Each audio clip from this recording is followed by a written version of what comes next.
ब्रह्मणं विददादिपूर्वं यो वै वेदाहं च बृहणोति तस्मै दम्भदेवमात्मबुद्धिप्रकाशं मुमुक्षुर्वै शरणमहं प्रपद्ये। ओं नमो ब्रह्मादिभ्यो ब्रह्मविद्या संप्रदायकर्तृभ्यो वंशऋषिभ्यो महत्यो नमो गुरुभ्यः।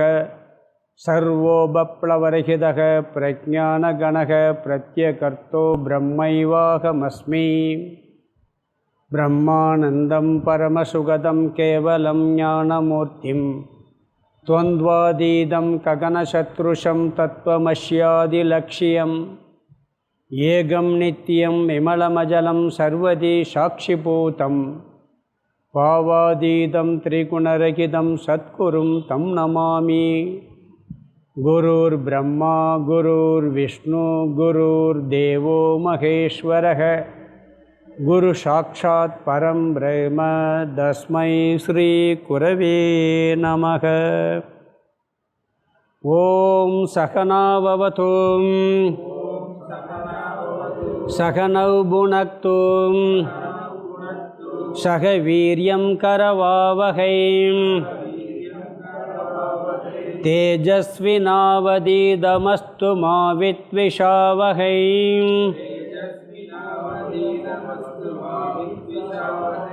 ओम शांति शांति शांतिः।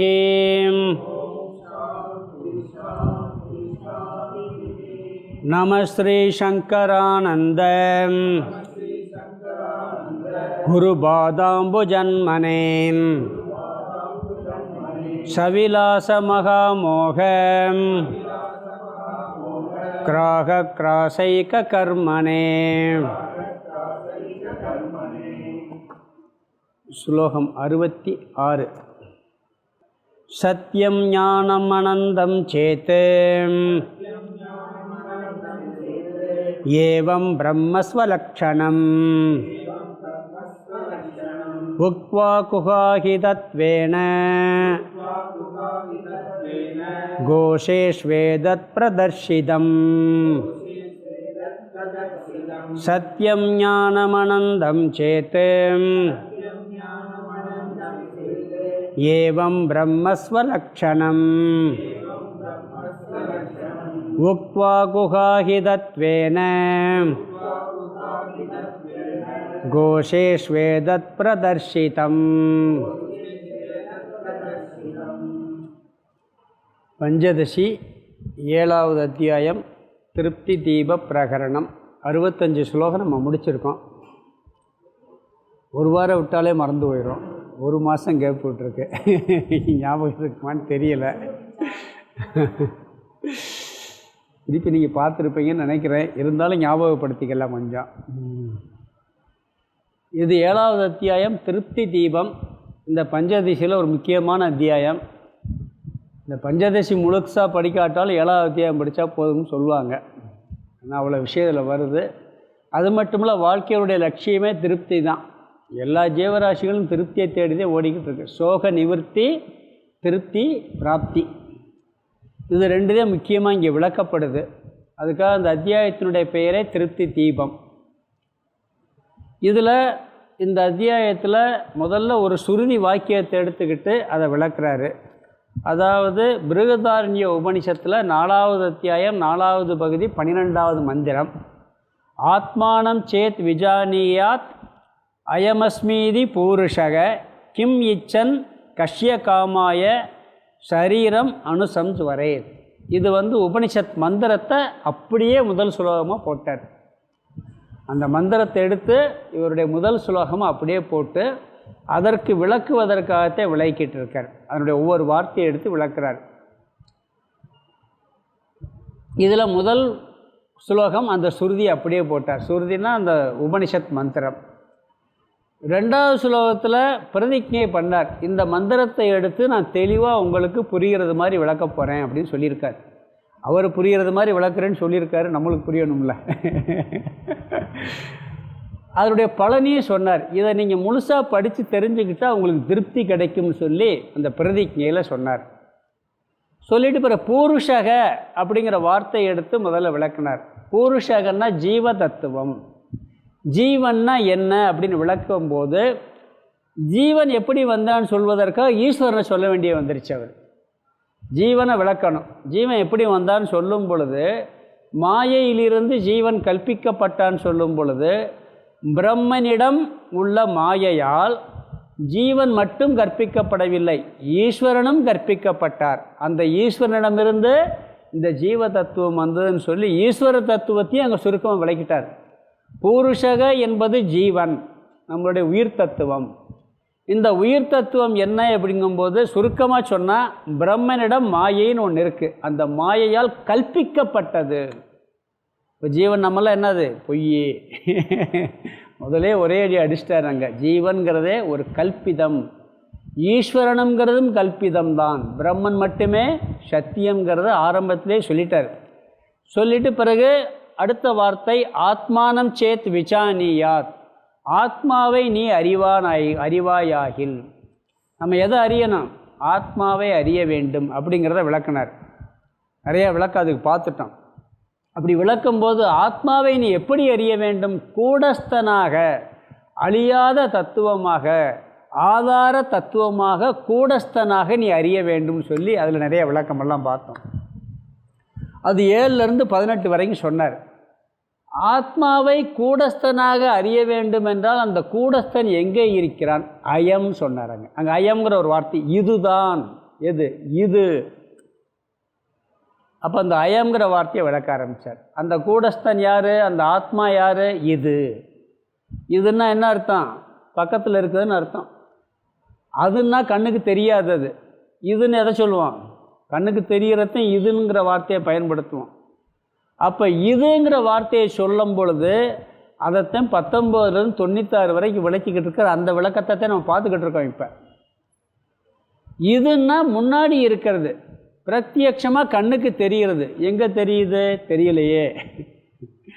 அப்படிங்கும்போது அது எப்பொழுதும் சுயமாக விளங்கி கொண்டிருக்கக்கூடிய ஒரு தத்துவம் அந்த கூடஸ்தன் என்றால் அதுதான் இது என்ற வார்த்தையில் பயன்படுத்திவிட்டால் தெரியவில்லையே, அது பரோட்சமாக எப்படி போகும்? அதை பற்றி அறியாமல் எப்படி இருக்க முடியும்? பிறகு அதற்கு அறிவு எப்படி வர முடியும்? எப்பொழுதுமே கண்முன்னாடி தெளிவாக விளங்கி கொண்டிருக்கக்கூடிய ஒரு தத்துவம் எப்படி தெரியாமல் இருக்கும்? கேள்வி தான். புரியுதா உங்களுக்கு? இமைப்பொழுதும் என்னெஞ்சில் நீங்காதான் தாழ்வாள்கள்னு சொன்ன பிறகு தெரியலையே. ஏன் நெஞ்சில் தான் இருக்குன்னு சொல்லிட்டாரு, ஆனால் தெரியலையே, என்ன பண்ணுறது? நம்மளுக்குள்ளே இருக்கிறது நம்மளுக்கு தெரியலை. அப்படி இருக்க முடியுமா? தெளிவாக விளங்கி கொண்டிருக்கக்கூடிய தத்துவத்தை எப்படி ஒருவன் அறியாமல் இருக்க முடியும்? அதுவும் இது என்று சுட்டி காட்டக்கூடிய முன்னால் இருக்கக்கூடிய தெளிவாக இருக்கக்கூடிய ஒரு தத்துவம் தெரியாமல் இருந்து பிறகு எப்படி தெரியும்? அது பரோட்சமாக இருந்து எப்படி அபரோட்சமாக மாறும்? பரோட்சம் அபரோட்சம் ஞாபகம் வச்சுக்கிறணும். ஏன்னா அதே விளக்கமே பெருசாக வருது. பரோட்ச ஞானம், அபரோக்ஷ ஞானம். இருக்கு, கடவுள் இருக்கிறார், பிரம்மன் இருக்கிறது என்பது பரோட்ச ஞானம். அந்த கடவுளாகவே அந்த பிரம்மனாகவே நானே இருக்கிறான் என்பதுதான் அபரோக்ஷ ஞானம். இது எப்படி நடக்கும் அப்படிங்கும் பொழுது 10வது மனிதனை போலன்னு ஆரம்பித்தார். ஆற்ற கடந்து 10 பேர் போகிறதுல இந்த சம்பவம் நடக்குதுன்னு சொல்லி அதில் 7 அவஸ்தையை விளக்குனார். நம்மளுக்கு இதில் முக்கியமானது 4 தான். பரோட்ச ஞானம், அபரோக்ஷ ஞானம், சோக நிவர்த்தி, திருப்தி. இந்த பரோட்ச ஞானத்திற்கு முன்பு அறியாமை என்ற ஒன்று ஏற்படுகிறது, அதிலிருந்து ஆவரணம் என்ற ஒன்று ஏற்படுகிறது, அதிலிருந்து விக்ஷேபம் என்ற சம்சாரம் ஏற்படுகிறது. அந்த சம்சாரத்தை நிவர்த்தி பண்ணுவதற்காக பரோட்ச ஞானம், அபரோக்ஷ ஞானம் ஏற்பட்டு அந்த சோக நிவர்த்தி ஏற்படுகிறது. அதன் பிறகு திருப்தி ஏற்படுகிறதுன்னு சொல்லி இந்த 7 அவஸ்தையை சொன்னார். ஞாபகம் இருக்கா? வந்துருச்சா? ஞாபகம் வரலையா? என்ன பண்ணுறது? 10வது மனிதன் ஆற்றை கடந்து வந்த பொழுது இவனுடைய அறியாமையால் காணவில்லை என்று நினைக்கின்றான். 9 பேர் என்றான், ஒவ்வொருத்தனும் விட்டுட்டு என்றான். அது அறியாமை. 10வது மனிதன் இல்லை, விளங்கவில்லை, காணவில்லை என்று சொல்வது ஆவரணம். இல்லை, விளங்கவில்லை. 10வது மனிதன் இல்லை, காணா போயிட்டான். தெரியவும் இல்லைன்னு சொல்லுவது, அப்படி வெளிப்படுத்துவது ஆவரணம். அதனால் ஏற்படக்கூடிய விக்ஷோபம் சோகம். பிறகு யாரோ ஒரு பெரியவர் வந்து பார்க்குறாரு, என்ன சோகமாக உட்காந்துருக்கேன்னு கேட்குறாரு. நாங்கள் 10 பேர் வந்தோம், ஒருத்தன் ஆற்றுல போயிட்டான், அவன் இல்லை விலங்கலேன்னு சொன்ன உடனே பார்க்குறாரு, ஏதோ அறிவில்லாமல் ஏதோ பண்ணிக்கிட்டு இருக்கான். எப்படி சொல்கிறீங்க? நாங்கள் எண்ணி பார்த்துட்டோம், திருப்பி எண்ணி பார்த்துட்டோம், 9 பேர் தான் இருக்கோம் அப்படிங்கிறான். அவன் எண்ணி காமிக்க சொல்கிறார். அவன் நின்றான், இவனை விட்டுட்டு நின்றான். அப்போ பார்க்குறாரு 10வது மனிதன். அவர் என்ன சொல்கிறாரு, முட்டாள்னு வையலை, ஏன்னா எல்லோரும் அப்படித்தான் இருக்கோம்.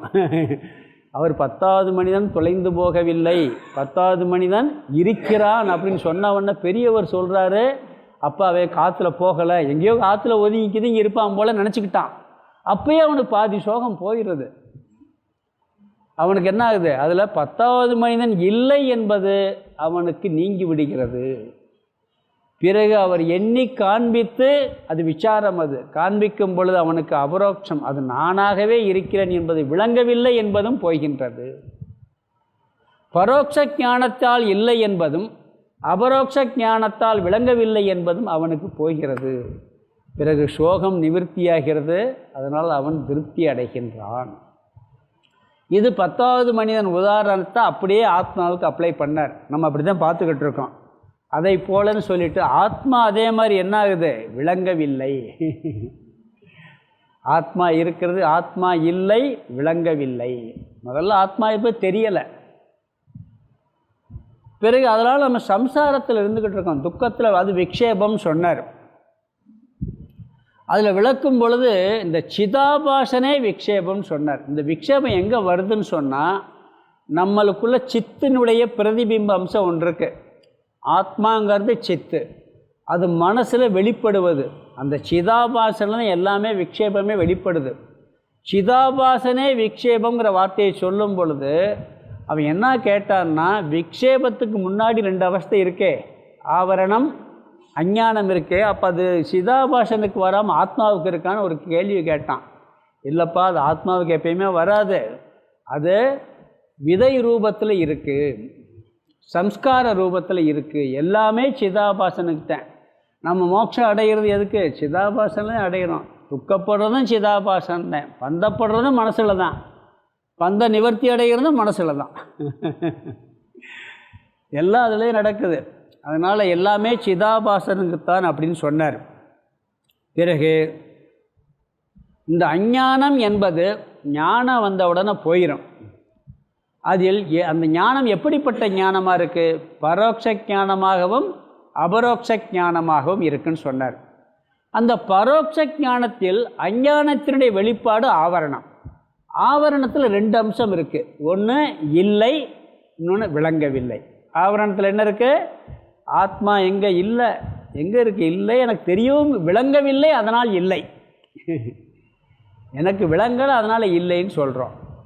அதில் பரோட்ச ஞானம் வந்த உடனே முதல்ல இல்லைங்கிறது போயிடுது, இருக்குன்னு ஒத்துக்கிறான்.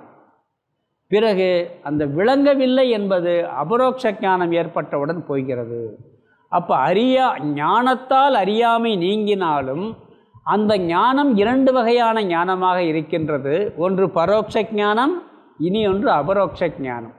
பரோட்ச ஞானத்தில் இல்லை என்பது போகின்றது, அபரோக்ஷ ஞானத்தில் விளங்கவில்லை, அது நானாகவே இருக்கிறேன் என்பது தெரிவதால் விளங்கி விடுகின்றது. இதெல்லாம் பார்த்தோம். இதில் ஒரு இது வந்துச்சு, அபரோக்ஷ ஞானம் வந்த பிறகு பரோட்ச ஞானம் போயிருமா அப்படின்னா பரோட்ச ஞானம் போகாது.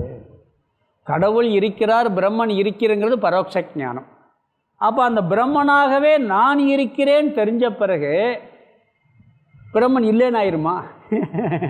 பரோட்ச ஞானம் இருக்குன்னு தானே சொல்லிச்சு. அது என்றைக்கு நீங்கினதில்லை. பரோட்ச ஞானத்தை எந்த உபநிஷத்தும் எந்த கருத்து நீக்கினதில்லை. அதில் இன்னொரு கருத்து வர பார்த்தோம் நாம். அதாவது இந்த பிரம்மன் இருக்கிறது என்பது அவாந்தர வாக்கியம். பொதுவாக ஒரு அவாந்தர வாக்கியம், அதுக்கு பேர் அவாந்தர வாக்கியம்னு பேர். பிரம்மன் இருக்குன்னு சொல்கிறது.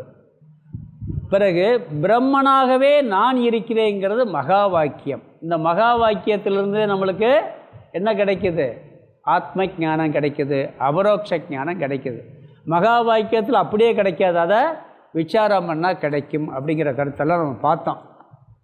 எப்பொழுதுமே இந்த மகா வாக்கியம் நேரடியாக ஞானத்தை கொடுக்காது. இவர் 10வது மனிதனாக நீ இருக்கிறாயின்னு வந்து சொன்ன உடனே அவனுக்கு வந்துடுமா? நீ தான் 10வது மனிதன் சொன்னால் அவனுக்கு உடனே ஞானம் ஏற்படுமா? ஏற்படாது. அவர் என்ன பண்ணுவார்? விசாரம் பண்ணுவார். இந்த பாரு எண்ணி காமிக்கிறேன் பாரு அப்படின்னு சொல்லிட்டு 9 பேரை எண்ணிட்டு நீ தான்ப்பா அந்த 10வது மனிதன் சொல்லி எண்ணி காமிக்கிறார். இதுக்கு பேர் விசாரம்னு பேர்.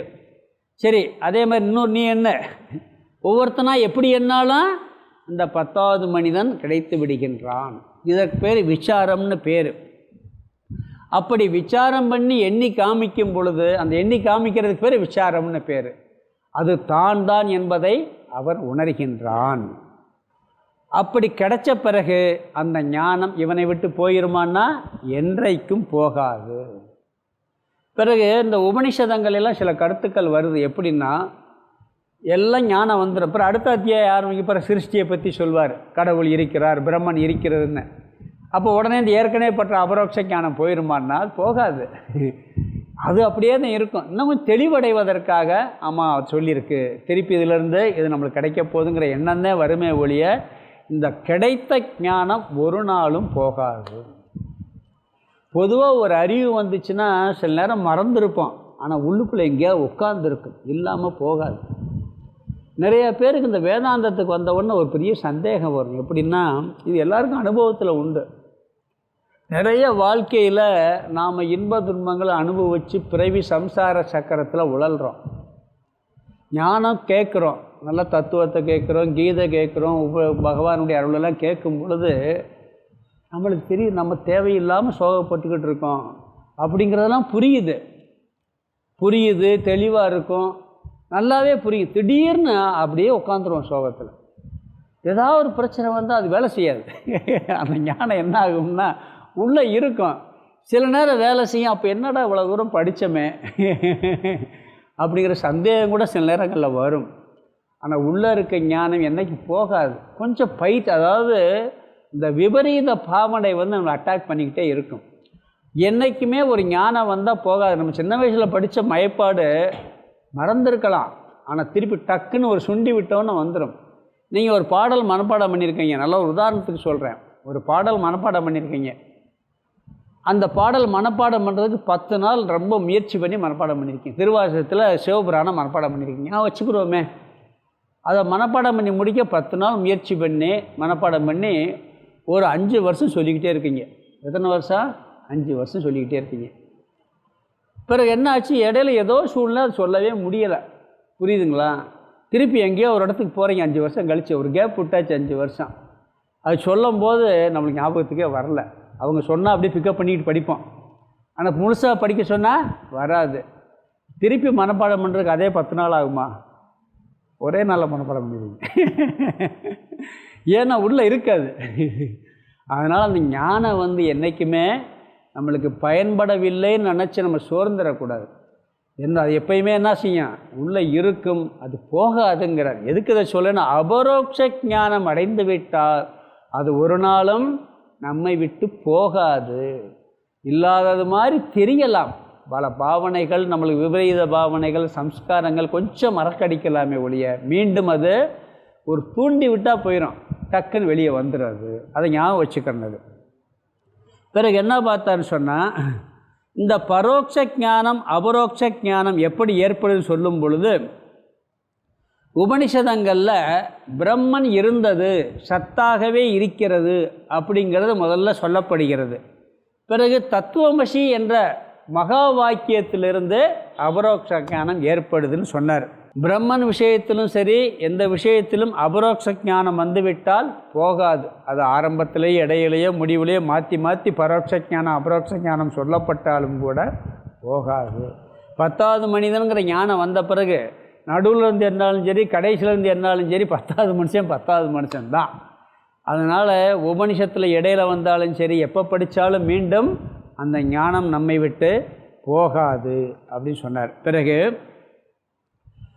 எப்பொழுதுமே இந்த ஞானம் நம்மளுக்கு எப்படி கிடைக்கும்னு சொன்னால், முதல்ல பரோட்ச ஞானம், பிறகு அபரோக்ஷ ஞானம் தான். அதில் மாற்றுக்கிறதுக்கு இடமே இல்லை.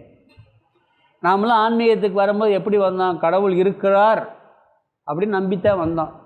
அடியார்கள்லாம் கடவுள் இருக்காருன்னு நம்பித்தான் வந்தாங்க. கடவுளை பார்க்கணும்னு முயற்சி பண்ணாங்க. பிறகு கடவுள் எங்கேயோ இருக்கிறார், கடவுளை பார்க்க வேண்டும் என்று முயற்சி பண்ணுறாங்க. எல்லா அடியார்களும் அப்படி தானே பண்ணுறாங்க.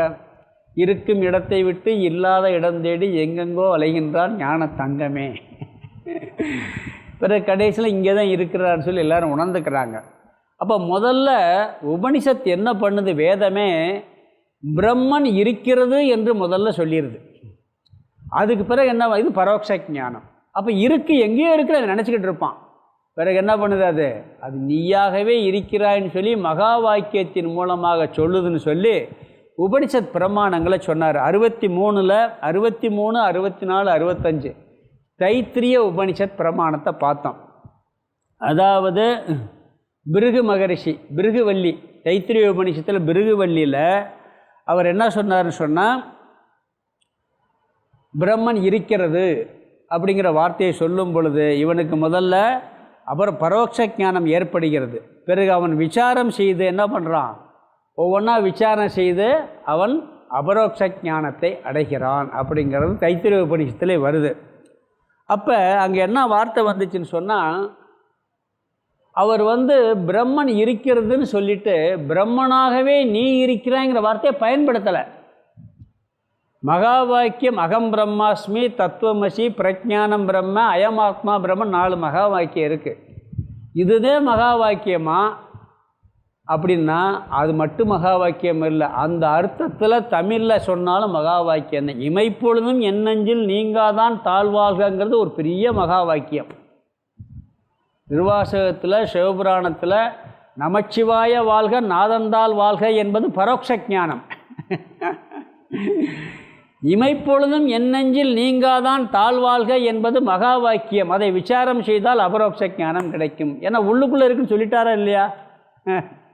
அதே மாதிரி இங்கே என்ன பண்ணிட்டார் பிருகு மகரிஷி, அவர் பிருகுனுடைய தந்தை பிருகு மகரிஷிக்கு என்ன சொல்கிறாரு, பிரம்மன் இருக்கிறதுன்னு சொல்லிட்டு அந்த பிரம்மன் எங்கே இருக்குதுன்னு சொல்லும்போது அன்னமய கோஷம் அப்படின்ட்டார் முதல்ல. இவன் என்ன பண்ணுறான், உடம்புக்குள்ளே இருக்குன்ட்டார். அப்போ உடம்பு தான் பிராணன் ஆத்மான்னு ஆரம்பிக்கிறான். பிறகு விசாரம் பண்ணி இல்லைன்னு பிறகு விசாரம் பண்ணான். அப்புறம் பிராணமய கோஷம் இப்படியே உள்ளே போய் ஆனந்தமய கோஷம் வரைக்கும் போய் ஆனந்த சுரூபமாகவே நான் இருக்கிறேன் என்பதை உணர்கின்றான். அப்போ பிரம்மனாக நீ இருக்கிறேன்னு சொல்ல பிரம்மன் ஓங்குள்ளதான் இருக்குன்ட்டார். இதுவே மகா வாக்கியம்ங்கிறார். நீ பிரம்மனாக இருக்கிறாய்ங்கிற சொல்கிறதே மகா வாக்கியம் இல்லை.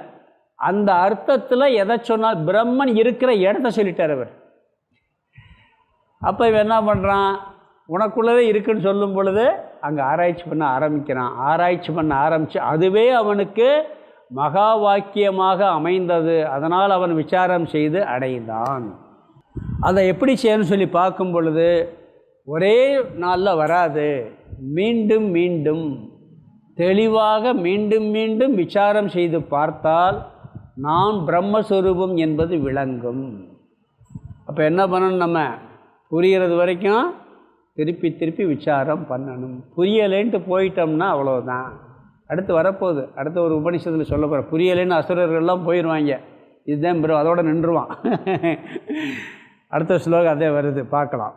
அப்போ அதை மீண்டும் மீண்டும் தெளிவாக விசாரம் செய்து இதை அடைய வேண்டும் சொல்லி தைத்திரிய உபனிஷத் பிரமாணத்தில் பிருகுவல்லியில் சொல்லி முடிச்சுட்டு அடுத்து இப்போ 66ஆவது ஸ்லோகத்தில் என்ன சொல்கிறாருன்னு சொன்னால், இங்கே அதே தைத்திரிய உபனிஷத்தில் முதல்ல பிருகுவல்லி சொன்னார், இங்கே பிரம்மவல்லி. அதே உபனிஷத்தில் பிரம்மவல்லி உதாரணத்தை சொல்கிறார். பிரம்மவல்லியில் எப்படி இருக்குன்னு சொன்னால், அங்கே முதல் வார்த்தை வரும் பிரம்மனை பற்றி சொல்லும், சத்தியம் ஞானம் அனந்தம் பிரம்மன் வரும். என்ன வரும் பிரம்மத்தை பற்றி சொல்லும் பொழுது, பிரம்மன் சத்தியஸ்வரூபமானது, அறிவு ஸ்வரூபமானது, ஆனந்த ஸ்வரூபமானதுன்னு சொல்லிருச்சு. அவன் எங்கேயோ இருக்குது, சத்தியமாக இருக்குது, அறிவாக இருக்குது, ஆனந்தமாக இருக்குதுன்னு நினச்சிக்கிட்டு இருப்பான் நம்ம. அந்த முதல் அங்கே என்னது, அங்கே பிரம்மவல்லியில் அப்படித்தான் ஆரம்பிக்குது. சத்தியம் ஞானம் அனந்தம் சேத் ஏவம், இவ்வாறு அங்கு சொல்லப்படுகிறது. முதல்ல பிருகுவல்லி உதாரணம் சொல்லிட்டார் முதல்ல 3 ஸ்லோகத்தில். இப்போ பிரம்மவல்லியை சொல்லி என்ன சொல்கிறாரு, அப்படி சொல்லிட்டு கடைசியில் என்ன சொல்லுதுன்னா, பிரம்ம ஸ்வலக்ஷணம் உக்த்வா. முதல் வரி முதல் பகுதி எடுத்துக்கிட்டிங்கன்னா சத்தியம் ஞானம் அனந்தம் சேத் ஏவம். சத்தியம் ஞானம் அனந்தம் என்று 3 சொற்களினால் பிரம்ம ஸ்வலக்ஷணம் உக்த்வா. உக்த்வாங்கிறது 2வது வரி முதல் வார்த்தை. பிரம்மத்தினுடைய சொரூப லட்சணம் கூறப்பட்டது. அது பிரம்மன் எப்படி இருக்குன்னா சத்தியமாக இருக்குது, ஞானமாக இருக்குது, அனந்தமாக இருக்குன்னு சொல்லி அதனுடைய சொரூபத்தை சொல்லி விட்டுருச்சு. கூறிட்டு என்ன பண்ணுறாதுன்னு சொன்னால் அடுத்த வார்த்தை பிரம்மவிதா ஆப்னோதி பரம். அந்த பிரம்மனை அறிந்தவன் என்ன பண்ணுறான்? பரத்தை அடைகிறான். பிரம்மத்தை அறிந்தவன் பரத்தை அடைகிறான்னு சொல்லி அந்த சூத்திர வாக்கியத்தை ஆரம்பித்து அப்படி அங்கே விளக்கப்பட்டது. சொல்லிட்டு என்ன சொல்கிறாருன்னு சொன்னால், எது சத்திய சுரூபமாகவும் அறிவு சுரூபமாகவும் அதாவது உணர்வு சுரூபமாகவும் பூரணமானதாக நிறைவானதாக ஆனந்தமாக எது இருக்கிறதோ அதுதான் பிரம்மன் என்று சொல்லிவிட்டு என்ன சொல்கிறாருன்னு சொன்னால், எல்லாம் தைத்திரியத்தில் சொல்லிடுது, அதை எங்கே பார்க்குறதுன்னு சொல்லிடுது. அடுத்து அங்கே மகா வாக்கியம் அங்கேயும் சொல்லலை. அப்படி சத்தியமாக ஞானமாக அனந்தமாக இருக்கக்கூடிய பிரம்மன் எங்கே இருக்குதுன்னு சொன்னால் நாம் என்ன நினச்சிக்கிட்டு இருக்கோம்? நாம் அழிஞ்சு போவோம் நினச்சிக்கிட்டு இருக்கோம். யார்? நம்ம. கடவுள் அழிய மாட்டார், சத்தியமாக இருக்கார் நினச்சிக்கிட்டு இருக்கோம். நாம் உணர்வு ஸ்வரூபங்கிறது தெரியுது, அது அறிவு ஞான ஸ்வரூபம், கடவுள் மட்டும்தான், நாம இல்லை, நாம் நினச்சிக்கிட்டு இருக்கோம். அது ஆனந்தம், ஆனந்த ஸ்வரூபம், கடவுள் மட்டும்தான், நாம இல்லை நினச்சிக்கிட்டு இருக்கோம். சத்தியம் ஞானம் அனந்தம் பிரம்ம. அனந்தம்னா ஒன்று ஆனந்த ஸ்வரூபம் அல்லது பூரணமானது நிறைவானது அப்படிங்கிற ஒரு அர்த்தம் இருக்குது. இப்படிப்பட்ட பிரம்மன் எங்கேயோ இருக்குன்னு நினச்சிக்கிட்டு இருக்கும்போது அவர் என்ன சொல்லிட்டார் அடுத்தங்க, குகாஹிதத்வேன. இந்த பிரம்மத்தை யார் இருதய குகைக்குள் அறிகிறானோன்ட்டார். இதே தான் இமைப்பொழுதும். இந்த வார்த்தைக்கும் அதுக்கு வித்தியாசமே இல்லை. சிவபுராணத்தில் இருக்க வார்த்தைக்கும் இந்த உபனிஷத் வார்த்தைக்கு வித்தியாசம் இல்லை. சொல்லிட்டு என்ன பண்ண, அதை எவன் இருதய குகைக்குள் அறிகிறானோன்ட்டார். அப்போ நம்ம இருதயத்துக்குள்ளே போய் ஆராய்ச்சி பண்ணி பார்த்தா நாம் யார்? அழியாதவன், சத்தியமானவன். நாம் யார்? ஆனந்த ஸ்வரூபம், நாம் அறிவு ஸ்வரூபம் என்பது விளங்கும். அது அங்கே அப்படி சொல்லியிருக்கு. எவன் எதை இருதய குகைக்குள் இப்படிப்பட்ட சுரூபமான பிரமத்தை தனது இருதய குகைக்குள் இருப்பதாக அறிகிறானோன்னு அங்கே வார்த்தையை சொல்லிட்டார். அப்போ அங்கே என்ன சொல்லிட்டார்? எங்கே இருக்குங்கிற இடத்த சொல்லிட்டார். மகா வாக்கியத்தை சொல்லலை. முதல்ல பரோட்ச ஞானம், பிரம்மன் என்பது சத்தியமாக இருக்குது, ஞானமாக இருக்குது, அனந்தமாக இருக்குது, பிரம்மன் இருக்குன்னு தெரிஞ்சுக்கிட்டோம். பிறகு என்ன பண்ணுது? அது உன்னுடைய இருதய கோயிலில் இருக்கும்போது அப்போ நம்மளுக்கு இதுங்கிற வார்த்தைக்கு வந்துருச்சு, அயம்ங்கிற வார்த்தைக்கு. புரியுதா உங்களுக்கு? என்ன ஒரே மாதிரி இருக்கா? கோஷேஷுங்கிற இந்த கோஷத்தில் இருப்பதாக ஏதத் பிரதர்ஷிதம், இப்படி உபதேசம் செய்யப்பட்டது. அது நம்மளுடைய இந்த பஞ்ச கோஷம் நம்ம உடம்புக்குள்ளே இருக்குது. இந்த பஞ்ச கோஷத்துக்குள்ளே ஆராய்ச்சி பண்ணி ஒவ்வொரு கோஷமாக உள்ளே போனால் கடைசி ஆனந்தமய கோஷம், அதற்குள்ளே இருப்பது இந்த பிரம்மஸ்வரூபம். அப்போ எங்கோ இருக்கக்கூடியதாக நினைத்து கொண்டு சத்தியம் ஞானம் அனந்தம் பிரம்ம என்று உபனிஷத் உபதேசம் செய்துவிட்டு அந்த பிரம்மன் எங்கே இருக்குது என்று கேட்கும் பொழுது உன்னுடைய இருதய குகைக்குள் இருக்கிறது என்று சொல்லி அங்கே கோஷ விசாரத்தை பண்ணுறார். பஞ்சகோஷ விசாரம் பண்ணி கடைசியில் அந்த பிரம்மன் நானாகவே இருக்கிறேன் என்பதை அறிகின்றான். இங்கும் மகா வாக்கியம் சொல்லப்படவில்லை. ஆனால் மகா வாக்கியத்துக்கு சமமாக உன்னுடைய இருதய குகைக்குள் தான் அது இருக்கிறது, நீ அங்கே அது எங்கே இருக்குன்னு ஆராய்ச்சி பண்ணுற இடத்த சொல்லிட்டார். சொன்ன உடனே அவன் என்ன பண்ணுறான்? திருப்பி ஆராய்ச்சி பண்ணி அங்கே அறிகின்றான். இப்படி ஆராய்ச்சி பண்ணி எங்கும் இருக்கின்ற சத்திய ஞானானந்த ஸ்வரூபத்தை தானாகவே அவன் உணர்கிறான் என்று பிரம்மவல்லியிலும் சொல்லப்பட்டிருக்கிறது. முதல்ல பிருகுவல்லி சொன்னார், இங்கே பிரம்மவல்லி. ஒவ்வொரு உபனிஷத்திலேயுமே பிரம்மன் இருக்கிறது என்று சொல்லி அந்த பிரம்மனாக நீ இருக்கிறாய் என்று தான் உபதேசம் இந்த முறையில் சொல்லப்படுதுன்னு கோட் பண்ணிக்கிட்டே வர்றார். இன்னும் ஒரு 2 விதத்தை சொல்லிட்டு என்ன பண்ண போகிறார்னா, அதை எப்படி விசாரம் செய்வது என்பதை ஆதிசங்கரர் சொல்லியிருக்கிறார் சொல்லி வாக்கிய விருத்தியினுடைய சுலோகங்கள்லாம் சொல்லி விளக்க போகிறார். இங்கே அதை எப்படி நம்ம விசாரம் பண்ணி தெரிஞ்சுக்கிறது அப்படின்னு சொல்லி. அப்போ இங்கே சத்தியம் ஞானம் அனந்தன் என்பது அவாந்தர வாக்கியம், யோவேதம் நிகிதம் குகாயாம் என்பது மகா வாக்கியம். அந்த சத்தியம் ஞானம் அனந்தமான பிரம்மன் உன்னுடைய இருதய குகைக்குள் இருக்கிறது என்பது மகா வாக்கியம். இப்படித்தான் வேதாந்தம் உபனிஷத்தெல்லாம் உபதேசம் செய்யப்பட்டிருக்கிறது. ஆகவே நம்மளுக்கு முதல்ல பிரம்மத்தை பற்றிய பரோட்ச ஞானம் கிடைக்கும். பிறகு அந்த பிரம்மன் நானாகவே இருக்கிறேன் என்ற அபரோக்ஷ ஞானம் இப்படித்தான் கிடைக்கும் சொல்லி இதெல்லாம் உதாரணங்கள் சொல்கிறார்.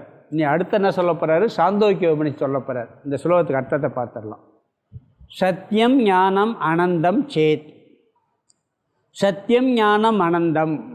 சத்தியம் ஞானம் அனந்தம் சேத் ஏவம் என்று இவ்வாறு பிரம்மத்தின் ஸ்வலக்ஷணம், ஸ்வலக்ஷணம் ஸ்வரூப லக்ஷணம், சத்தியம் ஞானம் அனந்தம் என்று இவ்வாறு பிரம்மத்தின் ஸ்வரூப லக்ஷணம் உக்வா கூறப்பட்டு குகாஹிதத்வேன இந்த பிரம்மன் சேர்த்துக்கிறேன். இந்த பிரம்மன் சேர்த்து குகாஹிதத்வேன ஹிருதய குகைக்குள் இருக்கும் தன்மை உள்ளதால், அதாவது உக்துவாவுக்கு அடுத்த வார்த்தை குகாஹிதத்வேன இருதய குகைக்குள் இருக்கும் தன்மை உள்ளதால், கோஷேஷு அடுத்த வார்த்தை கோஷேஷு அன்னம் முதலிய கோஷங்களுக்குள், இவங்க கோஷேஷன் மட்டும் சொல்லிட்டார், கோஷங்களுக்குள் இந்த பிரம்மன் இருப்பதாக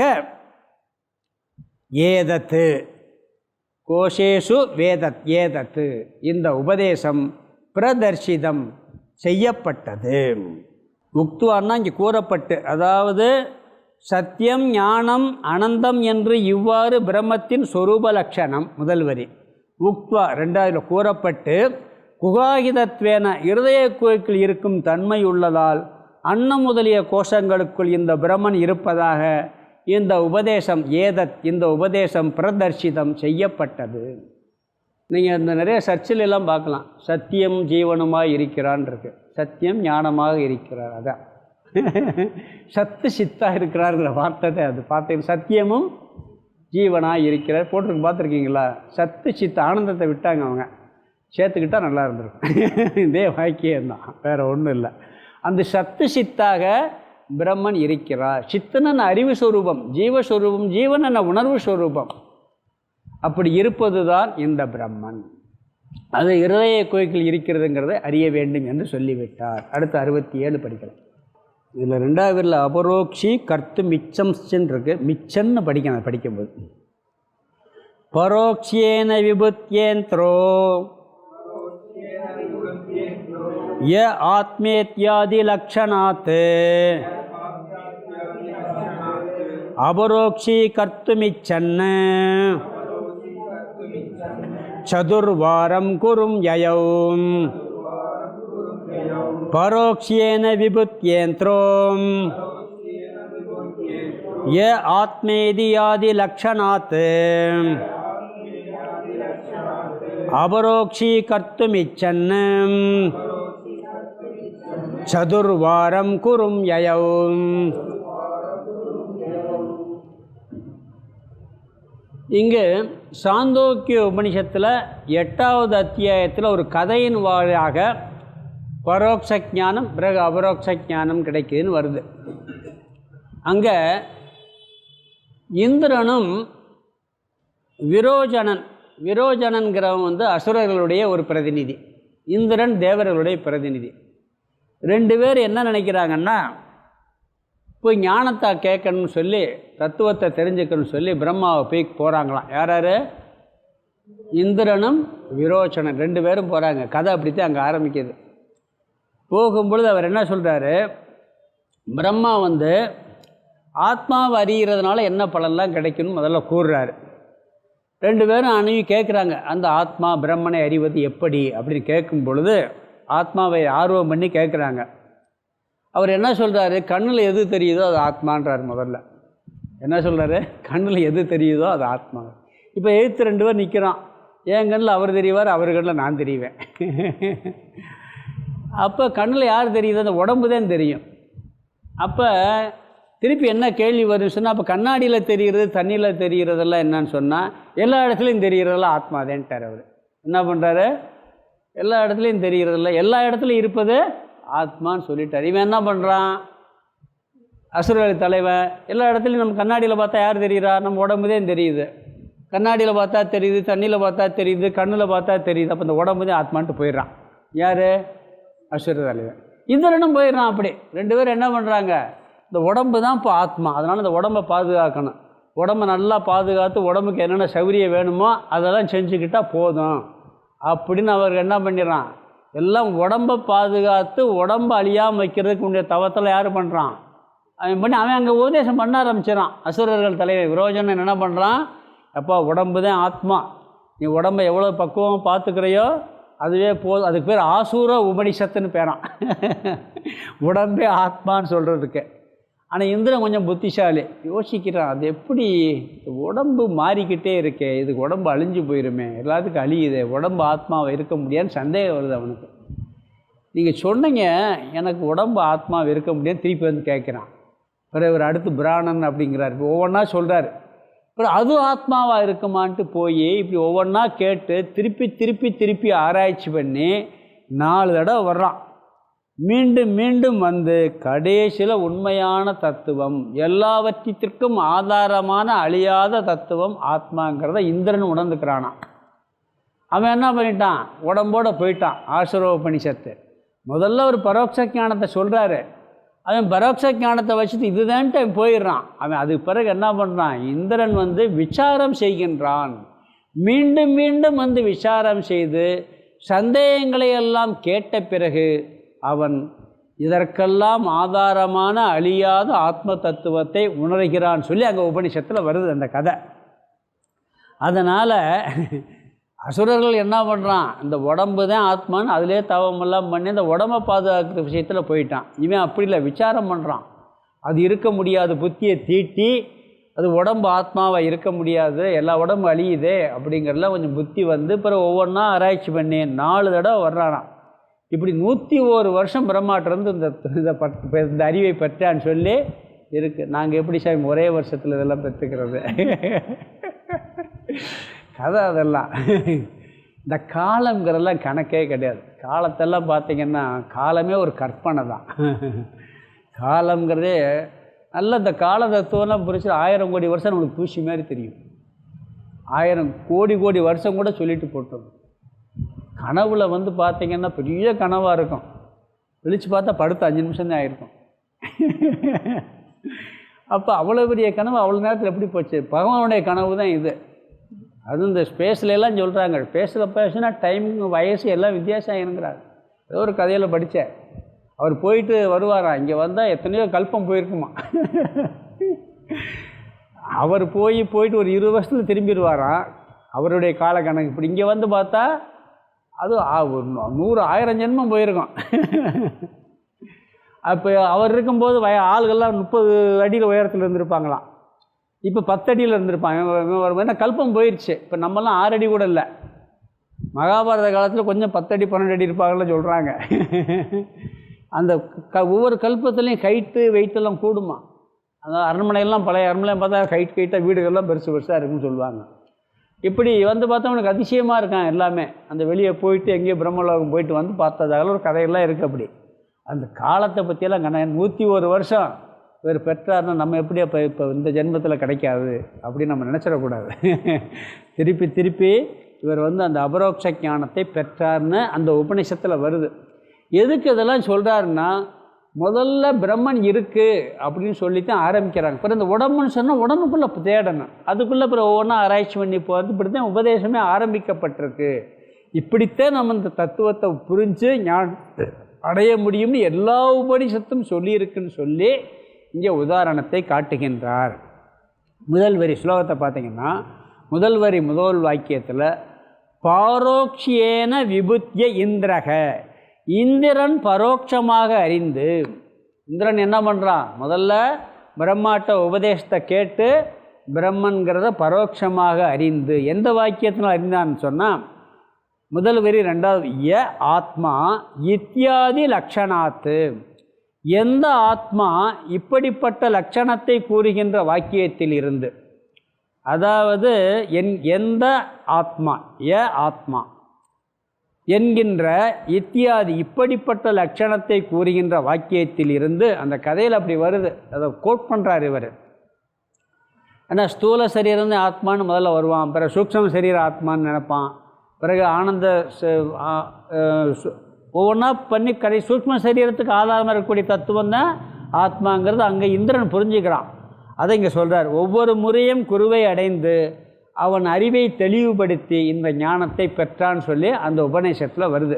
அதுக்கு பிறகு என்ன அடைகிறான்னு சொன்னால், அபரோக்ஷி கர்த்தும் இச்சன், அந்த பிரம்ம ஞானத்தை பற்றிய அபரோக்ஷ ஞானத்தை அடைய வேண்டும் என்று விரும்பி, இந்த பிரம்மன் இருக்கிறது என்ற அறிவு மட்டும் போதாது, அதை மீண்டும் தெளிவாக அடைய வேண்டும் என்ற ஆர்வத்துடன் அவன் பிரம்மாவை மீண்டும் அணுகி சதுர்வாரம் குரும் யயவ், 4 முறை குருவை அடைந்தான்.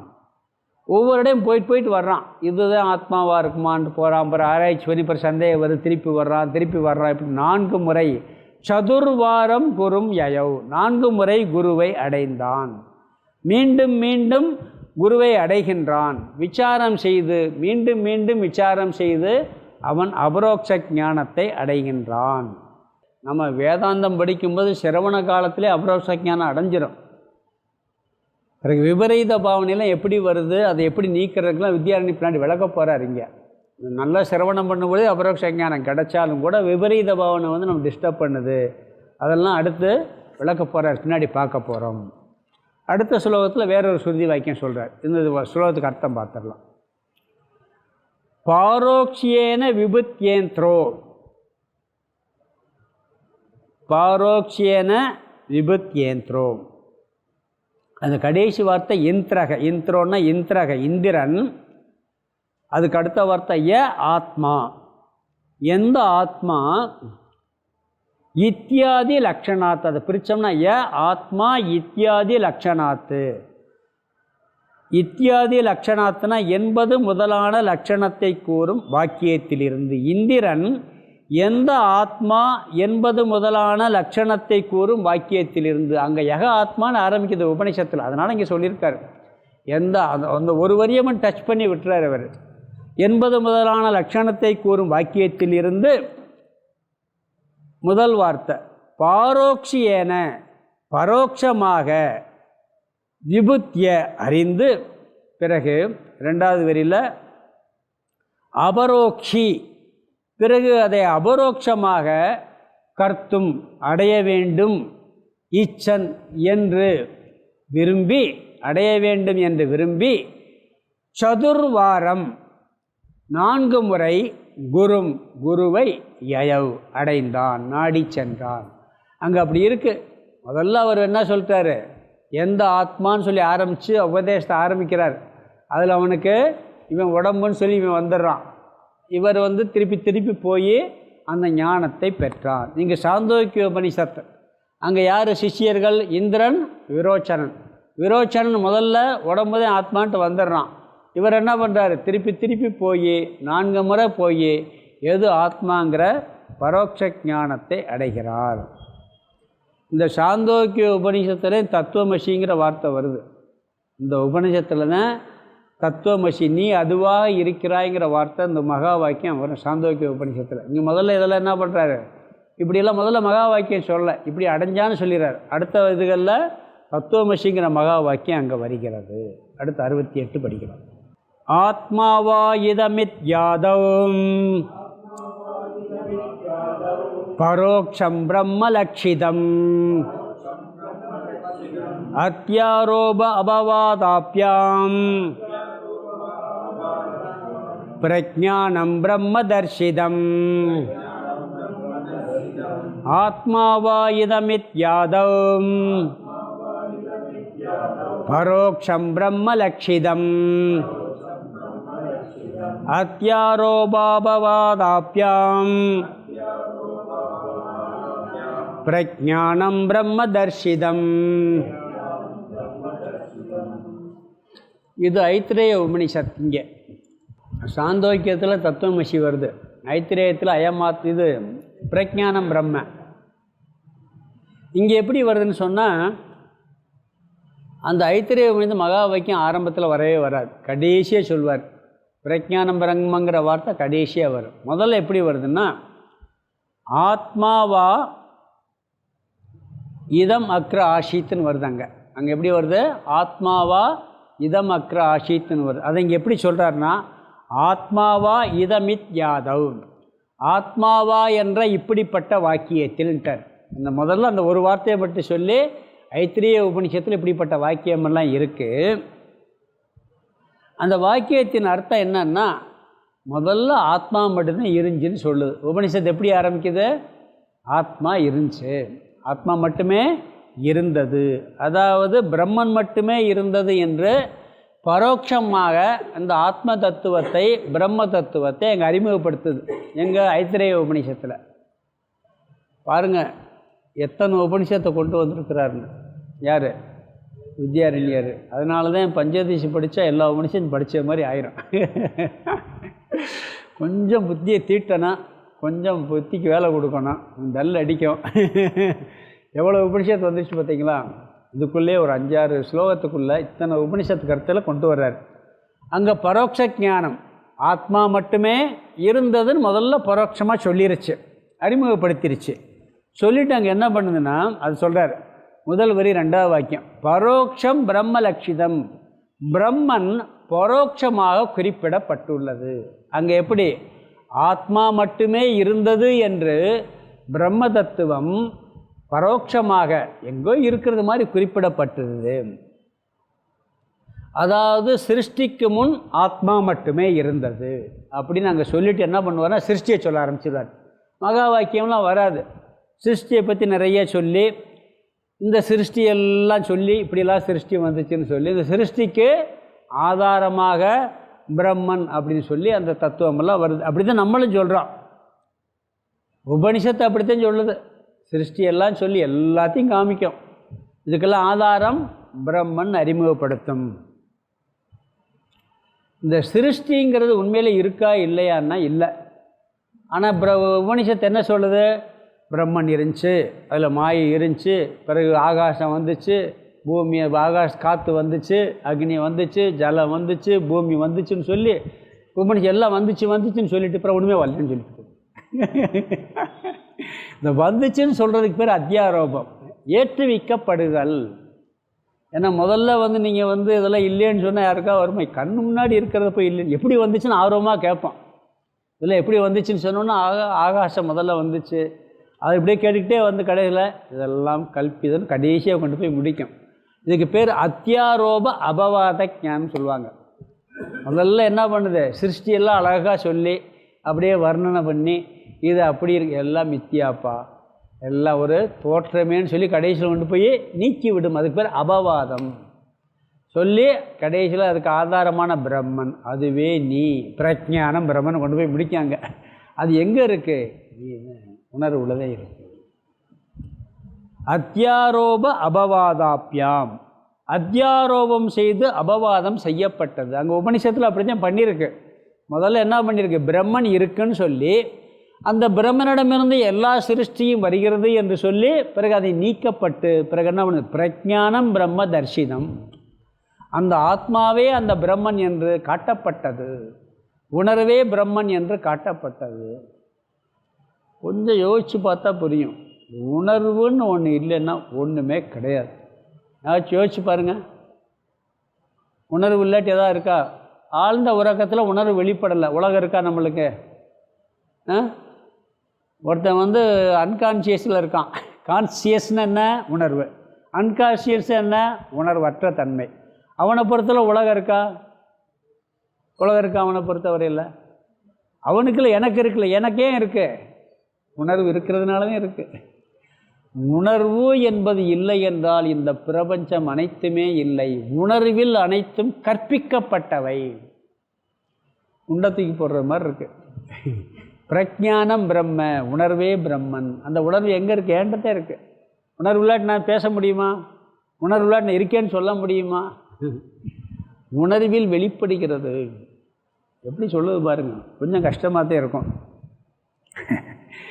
இதெல்லாம் ஏன் வித்யாரண்யர் திருப்பி திருப்பி சொல்கிறாருன்னா, நம்மளுக்கு உபதேசம் செய்வதே இப்படி சொல்லித்தான் புரிய வைக்க முடியும், இல்லாட்டி இந்த தத்துவத்தை புரிய வைக்க முடியாதுன்னு சொல்லி உபனிஷத்தே திட்டமிட்டு முதலில் பரோட்ச ஞானத்தை கொடுத்து பிறகு அபரோட்ச ஞானத்தை கொடுக்கிறது அப்படிங்கிறார். ஒருத்தனுக்கு பிரம்மன் இருக்குங்கிறதே புரிஞ்சுக்கிற முடியாதவன்கிட்ட போய் பிரம்மனாகவே நீ இருக்கிறாங்கிறத எப்படி புரிஞ்சுக்கிற முடியும்? ஒருத்தன் கடவுளே இல்லைன்னு கேட்டிருக்கான், அவன்கிட்ட போய் கடவுளே நீதேன்னு சொன்னால் எப்படி இருக்கும்? கடவுள்னு ஒரு தத்துவமே இல்லைன்னு சொல்கிறவன்கிட்ட போய் கடவுளே நீன்னு சொன்னால் எப்படி புரிஞ்சுக்கிற முடியும்? முதல்ல கடவுள்னு ஒருத்தர் இருக்கார், அவர் தான் உன்னை படைச்சார், அவர் உனக்குள்ளே இருந்து வேலை செய்கிறாரு எல்லாம் சொல்லி கடைசியில் என்ன பண்ண, அதுவே நீயே கடவுள், அகம் பிரம்மாஸ்மி தத்துவமசின்னு சொல்லி இப்படித்தான் உபதேசம் பண்ண வேண்டியது இருக்குது. உபனிஷத்து திட்டமிட்டு பரோட்ச ஞானத்தை கொடுத்து அபரோக்ஷ ஞானத்தை கொடுக்கிறது. நான் அந்த வேலையத்தையும் செய்கிறேன்னு சொல்கிறார் யார்? வித்யாரண்யர். முதல்ல பிரம்மன் இருக்குங்கிறத புரிய வைக்கும், பிறகு அந்த பிரம்மனாகவே நீ இருக்கிறாய் என்பதை புரிய வைக்கணும். ஐத்திரேய உபனிஷத்தில் ஆரம்பத்தில் ஆத்மா இருக்குன்னு சொல்லி பிறகு சிருஷ்டியை சொல்லி பிறகு அது நீதான் பிரஜானம் பிரம்ம. அந்த பிரம்மன் யார்? நீ, உன்னுடைய உணர்வுமயமான நீயே அந்த பிரம்மன் சொல்லி அங்கே மகா வாக்கியம் சொல்லப்படுகிறது. பிரம்மன் தான் ஜீவன் சொல்லுது, பிரஜானம். இப்படி இந்த இப்படி எல்லாத்தையும் சொல்லிட்டு வந்து கடைசியில் அடுத்த ஸ்லோகத்தில் என்ன சொல்ல போகிறாருன்னா இந்த வாக்கியத்தை நிறைவு பண்ணுறார். இப்படித்தான் எல்லா உபதேசமே இருக்குது. அதனால் ஒரு மனிதனுக்கு ஞானம் வர வேண்டும் என்றால் முதலில் கடவுள் இருக்கிறார், பிரம்மன் இருக்கிறான் என்ற அறிவு முதலில் வர வேண்டும். அந்த அறிவு வந்த பிறகு அவர் எங்கே இருக்கிறார் என்று தேடும் பொழுது அது நீயாகவே இருக்கிறாய் என்று மகா வாக்கியம் சொல்லுகிறது. அப்படி மகா வாக்கியமான வாக்கியம் இல்லாவிட்டாலும் உன் இருதய கோயிலில் இருக்கிறார், உன் உடம்புக்குள்ளே இருக்கிறாரு, அன்னமய கோஷத்தில் இருக்கிறான்னு சொல்லி அது இருக்கிற இடத்த காமிச்சு அங்கே போய் நீ தேடினா உனக்கு கிடைக்கும் அப்படின்னு உபதேசம் எல்லா உபனிஷத்திலும் சொல்லப்பட்டிருக்கிறது. அப்படித்தான் விசாரம் செய்ய வேண்டும் என்று அடுத்த ஸ்லோகத்தில் இந்த கருத்தை நிறைவு பண்ணிவிட்டு அடுத்து இதை எப்படி அபரோக்ஷ ஞானம் கிடைப்பதற்கு விசாரம் செய்ய வேண்டும் சொல்லி ஆதிசங்கர பகவத்பாதர் வாக்கிய விருத்தியில் சொன்ன அப்படியே அந்த ஸ்லோகத்தை 8 ஸ்லோகத்தை எடுத்து அப்படியே கொடுத்து அவரே இப்படித்தான் விசாரம் பண்ணி கொண்டு போயிருக்கிறாரு அப்படின்னு சொல்லி அதை சொல்ல போகிறாரு. இங்கே நம்ம அங்கே பார்ப்போம். அடுத்த ஸ்லோகத்தில் கருத்தை நிறைவு பண்ணுறார். இந்த ஸ்லோகத்துக்கு அர்த்தத்தை பார்த்தோம். ஆத்மாவா இதமித் யாதவ் பரோக்ஷம். ஆத்மாவா இதம், அதாவது இது ஆத்மாவாகவே இருந்தது. ஐத்திரேய உபனிஷத்தில் இந்த வாக்கியம் வருது, அதனால் அப்படியே சொல்கிறார். ஆத்மாவாகவே இது இருந்ததுன்னு வருது, அந்த வாக்கியத்தை அப்படியே சொல்கிறார். ஆத்மாவா இதம், இது ஆத்மாவாகவே இருந்தது. எது? இந்த சிருஷ்டி எல்லாமே ஆத்மாவாகவே இருந்தது. அப்புறம் அதிலிருந்து தான் இந்த சிருஷ்டி வந்தது. நாங்கள் உபதேசம் ஆரம்பிச்சிருக்கு. அந்த ஒரு வார்த்தையை எடுத்துகிட்டு சொல்கிறார். ஆத்மாவா இதம் இத்யாதவ் என்று முதலில், இத் ஆதவ்னா முதலில், பிரம்ம பிரம்மன், பரோக்ஷம் பிரம்மன் இருக்கு, பிரம்மன் பரோட்சமாக, பரோட்சமாக லட்சிதம் குறிப்பிடப்பட்டது. இந்த பிரம்மன் எப்படி இருந்தது? ஆத்மாவாகவே இருந்தது என்று பரோட்சமாக இந்த பிரம்மன் முதல்ல காட்டப்பட்டது. எங்கே? ஐத்திரேய உபனிஷத்தில். ஆத்மாவா இதமக்ர ஆசித்துங்கிற வாக்கியத்தில் இருந்து 2வது வரி. அது எப்படி சொல்லப்பட்டது? அத்தியாரோப அபவாதாப்பியாம். அத்தியாரோபம்னா பிறகு அத்தியாரோபம், அங்கே சிருஷ்டியை அத்தியாரோபம் பண்ணி பிறகு அபவாதம் பண்ணி நீக்குது. அங்கே இதெல்லாம் கொஞ்சம் அதெல்லாம் படிச்சிருந்தா கொஞ்சம் பெரிய என்ன புது புது வார்த்தையாக இருக்கும். அத்தியாரோபம்னா என்ன, அபவாதம்னா என்னென்னா தெரியும். அத்தியாரோபம்னா என்ன? ஏற்றுவித்தல், அபவாதம்னா நீக்குதல். அப்படி அத்தியாரோப அபவாதாப்பியாம், அபவாதம் இவைகளால் பிரஜானம் பிரம்ம, பிரஜான ரூபமான ஆத்மாவைதான் பிரம்ம பிரம்மன் என்று தரிசிதம் காட்டப்பட்டது. அங்கே எல்லாம் முதல்ல ஆத்மா இருந்துச்சு, இதெல்லாம் ஆத்மாவை அறிஞ்சுன்னு சொல்லி, பிறகு இதில் எல்லாம் சிருஷ்டியெல்லாம் வந்துச்சுன்னு சொல்லி, பிறகு இதெல்லாம் உண்மையிலே இல்லைன்னு சொல்லி, இருக்கிறது போன்று இருக்கக்கூடிய இந்த பிரஜானம் தான்ப்பா ஆத்மா அப்படின்னு சொல்லி அங்கே நிறைவு பண்ணுறார். எங்கள் ஐத்திரேய உபனிஷத்தில் அந்த உபனிஷத் கொட்டேஷனை இங்கே அழகாக கொடுத்துட்டாரு. அடுத்தது 69 ஸ்லோகம் படிக்கலாம். அவாந்தரேன வாக்கியேன பரோக்ஷா பிரம்மதீர் பவேத் சர்வத்ரைவ மகா வாக்கியம் விசாராத பரோக்ஷதீஹி அவாந்தரேண வாக்கியேன பரோக்ஷா பிரம்மதீர் பவேத் சர்வத்ரைவ மகா வாக்கியம் விசாராத பரோக்ஷதீஹி. இதுவரைக்கும் வித்யாரண்யர் இந்த பரோட்ச ஞானம் அபரோக்ஷ ஞானம் எப்படி ஏற்படுங்கிறத சொல்லி அதுக்கு உபனிஷத் பிரமாணங்கள் எல்லாம் சொல்லி விளக்கி இங்கே இந்த ஸ்லோகத்தில் இந்த கருத்தை நிறைவு பண்ணுறார். தைத்திரிய உபனிஷத்தில் 2 ஸ்லோகம் சொன்னார், சாந்தோக்கியத்தில் 1 சொன்னார், ஐத்திரேயத்தில் 1 சொல்லி இந்த உபனிஷத்துலெல்லாம் இப்படித்தே சொல்லப்பட்டிருக்குன்னு ஒரு சில சொல்லிவிட்டு எல்லா உபனிஷத்தையும் இப்படித்தான்ப்பா சொல்லியிருக்குன்னு சொல்கிறார். தமிழ் நூலும் அந்த தான். எனக்கு திருவாசகம் அந்த முதல் வாக்கியம்தான் அருமையான வாக்கியம். இவை இப்பொழுதும் என் நெஞ்சில் நீங்காதான் பெரிய மகா வாக்கியம். அதை சாமி சொல்லுவார், அந்த ஒரு வார்த்தையை எடுத்துக்கிட்டு மணிக்கணக்காக விசாரம் பண்ணலாம் பார். 1 மணி நேரம் பேசினார் சாமி அந்த ஒரு வாக்கியத்துக்கு அர்த்தமெல்லாம். அப்போ சுருதிகளுடைய தாத்பரியமே இதுதான். வேதாந்தமே வேதம், வேதத்தினுடைய அந்த வேதாந்தத்தினுடைய தாத்பரியம் எப்படி பரோட்ச ஞானத்தை கொடுத்து அபரோக்ஷ ஞானத்தை கொடுப்பது தான் தாத்பரியம் சொல்லி இங்கே நிறைவு செய்கிறார். அவாந்தரேன வாக்கியேன, அவாந்தர வாக்கியத்தின் மூலமாக, முதல் வார்த்தை முதல் பகுதியில் அவாந்தர வாக்கியம்னு என்ன? பிரம்மன் இருக்கிறது என்பது அவாந்தர வாக்கியம், பிரம்மனாகவே நான் இருக்கிறேன் என்பது மகா வாக்கியம். அவாந்தர வாக்கியங்களின் மூலமாக சரி இன்னொரு வாக்கியம் இருக்குது, சிருஷ்டியை பற்றி கூறுற வாக்கியம். அதுக்கு பேர் என்ன தெரியுமா? அர்த்தவாத வாக்கியம்னு பேர். அதாவது பிரம்மன் இருக்கிறது, கடவுள் இருக்கிறார், சத்தியம் ஞானம் அனந்தமாக இருக்கிறார், அழியாதவராக இருக்கிறார்னு ஒரு வார்த்தையை சொன்னால் அதுக்கு பேர் அவாந்தர வாக்கியம். அது முக்கியமான வாக்கியம்தான். ஏன்னா கடவுள் இருக்கிறார்னு சொல்லுது. அதில் சிருஷ்டி உருவாகுதுன்னு சொல்லுது பார்த்தீங்களா, படைத்தான். அதெல்லாம் என்னென்னா அர்த்தவாத வாக்கியம். திருப்பி அந்த வாக்கியத்தில் நீக்கிறோம். அதுக்கு பேர், அந்த நீக்கக்கூடிய வாக்கியத்துக்கு பேர் அர்த்தவாத வாக்கியம். அவாந்தர வாக்கியத்தை நீக்க மாட்டோம், அதை சொல்லிவிட்டு பிறகு என்ன பண்ணுவோம், பிறகு மகா வாக்கியத்தில் விசாரம் பண்ணுவோம்.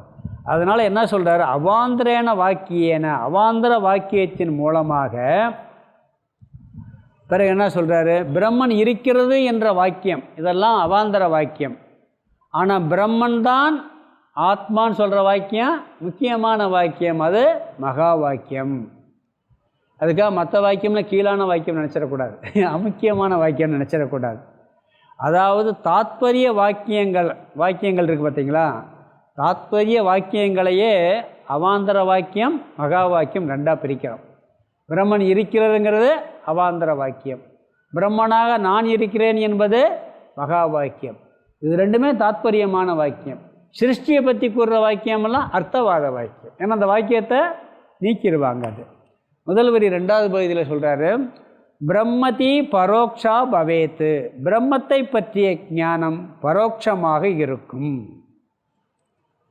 2வது வரி 2வது வார்த்தை. முதல் வரியில் 2வது பகுதியில் பிரம்மதி பரோக்ஷா பவேத், பிரம்மத்தை பற்றிய ஞானம் பரோட்சமாக இருக்கும்.